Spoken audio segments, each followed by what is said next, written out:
এমন একটা animated cartoon series যা বিগত ৮৩ বছর ধরে আমাদের আনন্দ দিয়ে যাচ্ছে। এমন একটি কার্টুন সিরিজ যা কোনো ডায়লগ বা সংলাপ ছাড়াই আমাদের এত বছর ধরে হাসিয়ে যাচ্ছে।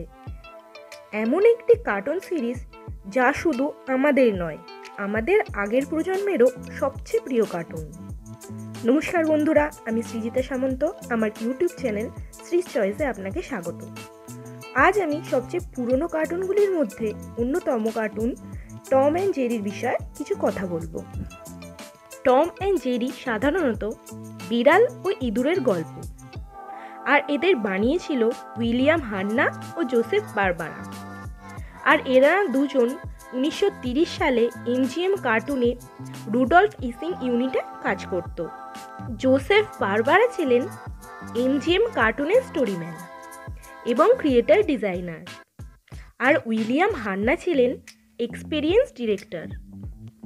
এনারা দুজন একসাথে মিলে 1940 সালের 10ই ফেব্রুয়ারি পুস গেটস দ্য বুটস নামের ইঁদুর আর বিড়ালের একটি কার্টুন তৈরি করেন। এই সিরিজটি লোকের খুব পছন্দ হয় এবং 1941 সালে একাডেমি অ্যাওয়ার্ড অর্থাৎ অস্কারে নমিনেটেড করা হয়।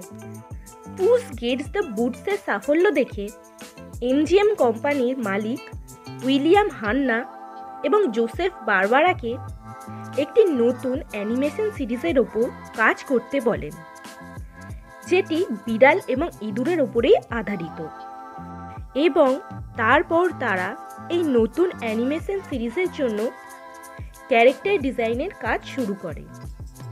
ক্যারেক্টার ডিজাইন ফাইনাল হওয়ার পর তারা ঠিক করে এই বিড়াল এবং ইঁদুরের একটি নতুন নামকরণ করা হবে এবং এর জন্য স্টুডিওতে একটি কন্টেস্ট রাখা হয়।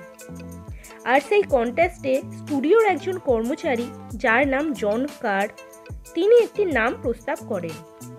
সেটি হলো টম অ্যান্ড জেরি এবং সেটিকেই গ্রহণ করা হয়। আর তার উপরেই শুরু হয় প্রোডাকশনের কাজ। 1941 সালে টম অ্যান্ড জেরি প্রোডাকশনের কাজ শুরু করা হয়। তারপর থেকেই উইলিয়াম হান্না ও জোসেফ বারবারা MGM কোম্পানির আন্ডারে শুধুমাত্র টম অ্যান্ড জেরির ওপর কার্টুন বানাতে থাকে। জোসেফ বারবারা প্রত্যেক শর্টসের জন্য স্টোরি লিখতেন এবং উইলিয়াম হান্না ডিরেক্ট করতেন। এই কারণে আপনারা পুরনো টম অ্যান্ড জেরির কার্টুনের শুরুতেই দেখতে পাবেন উইলিয়াম হান্না ও জোসেফ বারবারার নাম। টম অ্যান্ড জেরি হলিউডের MGM মেট্রো গোল্ডউইন মেয়ার স্টুডিওতে তৈরি এবং বর্তমানে হ্যানা বারবারা স্টুডিওতে তৈরি জনপ্রিয় কার্টুন। এতে টম একটি বিড়াল এবং জেরি একটি ছোট্ট ইঁদুর, যাদের নানা রকম দুষ্টুমি ও কার্টুনের প্রধান অংশ।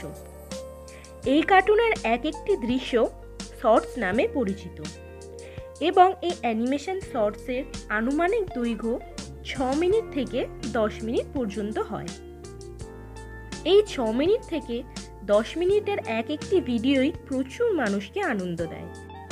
বিগত ৮৩ বছর ধরে চলে আসা এই কার্টুন, যার কোনো ডায়লগ বা সংলাপ নেই, কোনো ডায়লগ বা সংলাপ ছাড়াই শুধুমাত্র দৃশ্যপটর মাধ্যমেই মানুষকে আনন্দ দিয়ে গেছে। প্রায় প্রতি পর্বেই দেখা যায় জেরিকে ধরতে টমের আপ্রাণ চেষ্টা, আবার কিছু কিছু পর্বে এদের বন্ধুত্বও দেখা যায়। টম অ্যান্ড জেরি ছাড়াও এই কার্টুন সিরিজে কিছু চরিত্র হলো ম্যামি টুসুস, গৃহকর্ত্রী, যিনি 1950-এর বহু পর্বে ছিলেন। এছাড়াও নিবলস একটি ছোট ইঁদুর, যার নাম পরে পাল্টে টাফি রাখা হয়।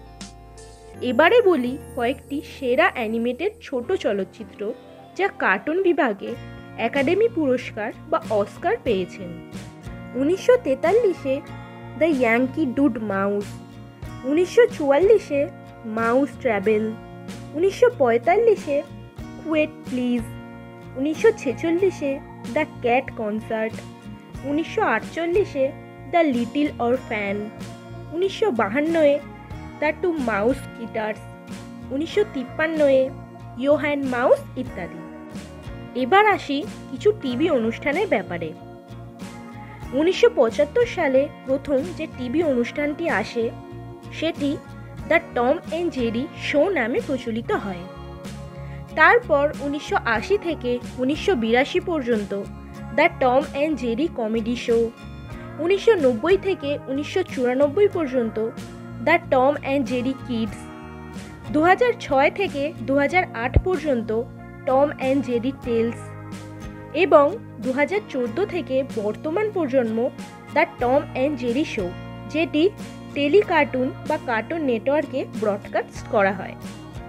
এতদিন ধরে চলে আসা এই কার্টুন যা কোনো সংলাপ ছাড়াই আমাদের হাসিয়ে চলেছে, সেটি যখন শুরু হয়েছিল তখন সবাই ভেবেছিল যে বিড়াল ও ইঁদুরকে নিয়ে চলা এই কার্টুন বেশি দিন চলবে না, কিন্তু এটি সফলতা পেল এবং 7খানা অস্কার বা একাডেমি পুরস্কার পেল। টম অ্যান্ড জেরি শুধুমাত্র আমাদেরই নয়, আমাদের আগের প্রজন্মেরও সবচেয়ে প্রিয় কার্টুন এটি। আমরা আমাদের চাইল্ডহুড টম অ্যান্ড জেরি ছাড়া ভাবতেই পারি না। টম অ্যান্ড জেরি ইন্ডিয়াতে কার্টুন নেটওয়ার্কে পরিবেশন করা হয় এবং আমরা ছোট থেকেই টম অ্যান্ড জেরির মস্ত বড় ফ্যান। শেষ হলো টম অ্যান্ড জেরি সম্পর্কে কিছু গুরুত্বপূর্ণ তথ্য। আশা করি আপনাদের ভালো লেগেছে। ভিডিওটি ভালো লাগলে একটি লাইক করে দেবেন এবং পরবর্তী ভিডিও কার সম্বন্ধে জানতে চান কমেন্টে অবশ্যই জানাবেন। চ্যানেলটি সাবস্ক্রাইব করে পাশে থাকবেন আর পরবর্তী আপডেট পেতে বেল আইকনটি প্রেস করে দেবেন। ধন্যবাদ।